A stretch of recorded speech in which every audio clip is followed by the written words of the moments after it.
I thank the gentleman, the gentlelady from Georgia, Ms. McKinney. Oh, thank you, Mr. Chairman. Mr. Secretary, I watched President Bush deliver a moving speech at the United Nations in September 2003, in which he mentioned the crisis of the sex trade. The President called for the punishment of those involved in this horrible business. But at the very moment of that speech, DynCorp was exposed for having been involved in the buying and selling of young women and children. While all of this was going on, DynCorp kept the Pentagon contract to administer the smallpox and anthrax vaccines and is now working on a plague vaccine through the Joint Vaccine Acquisition Program. Mr. Secretary, is it policy of the U.S. government to reward companies that traffic in women and little girls? That's my first question. My second question, Mr. Secretary, according to the Comptroller General of the United States, there are serious financial management problems at the Pentagon, to which Mr. Cooper alluded. Fiscal year 1999, $2.3 trillion missing. Fiscal year 2000, $1.1 trillion missing. And DOD is the #1 reason why the government can't balance its checkbook. The Pentagon has claimed year after year that the reason it can't account for the money is because its computers don't communicate with each other. My second question, Mr. Secretary, is who has the contracts today to make those systems communicate with each other? How long have they had those contracts? And how much have the taxpayers paid for them? Finally, Mr. Secretary, after the last hearing, I thought that my office was promised a written response to my question regarding the 4 war games on September 11th. I have not yet received that response, but would like for you to respond to the questions that I've put to you today, and then I do expect the written response to my previous question, hopefully by the end of the week. Thank you, Representative. First, the answer to your first question is no, absolutely not. The policy of the United States government is clear, unambiguous, and opposed to the activities that you described. The second question. Well, how do you explain the fact that DynCorp and its successor companies have received and continue to receive government contracts? I would have to go and find the facts, but there are laws and rules and regulations with respect to government contracts, and there are times that corporations do things they should not do, in which case they tend to be suspended for some period. There are times then that under the laws and the rules and regulations passed by the Congress and implemented by the executive branch, that corporations can get off of out of the penalty box, if you will, and be permitted to engage in contracts with the government. They're not generally not barred in perpetuity. This company was never in the penalty box. If you could proceed to my second question, please. The second question.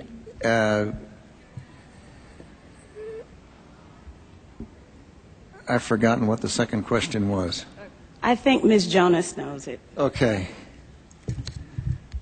Thank you, Ms. McKinney. I appreciate the question. I appreciate your interest in our department's financial condition, and we are working very hard on that program. I've just come back recently. I understand that you're working hard on it, but my question was, who has the contract? How long have they had that contract, and how much money have we spent on it? In general, we spend about $20 billion in the Department on Information Technology Systems. The accounting systems are part of that. I can get you the exact number for the record of what we spend on our current, what we call legacy systems, and those that we're moving toward. And who has the contracts? That would be a multitude of individuals. Could you name some, please? Well, I think off the top of my head, well, I would rather not. I'd rather provide that for the record. That's not privileged information, is it? I'm sure it's not. Well, please. Yeah. And we still have time, so please.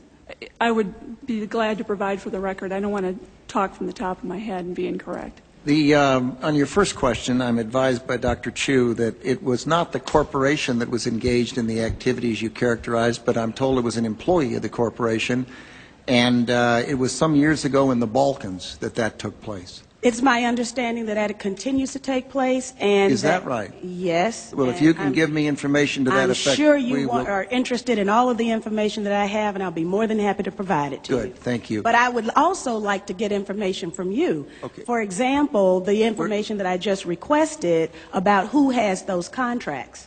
Certainly. Let me assure the gentlelady that we'll make sure that this exchange of information takes place. And Mr. Secretary, if you can get back with us on the DynCorp we will story, we'll get that to the gentlelady. We'll get Thank you, back, Mr. Chairman. We'll get back on both of the first two questions, but the Congresswoman has raised the other question twice now, and I'd like to have General Myers respond because you mentioned it in the last hearing, and I think it would be helpful to get the answer, even though we're on red, if you don't mind, Mr. Chairman. General Myers, go right ahead. But I would like to have the answer in writing as well, as I thought my office was promised.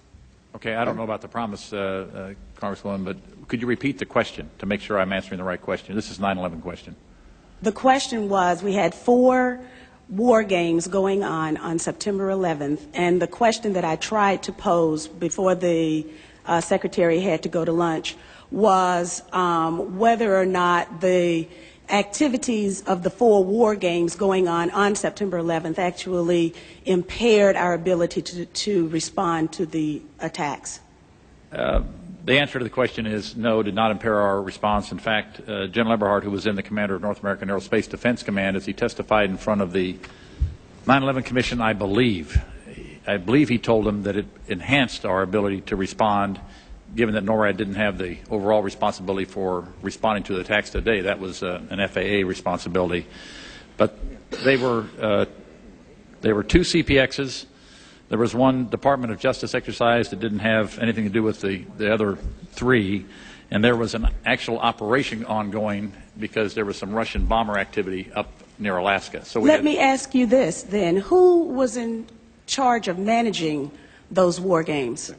And General, why don't you give the best answer you can here in a short period of time, and we'll.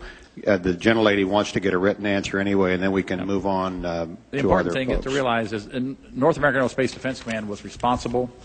These are command post exercises. What that means is all the battle positions that are normally not filled are indeed filled.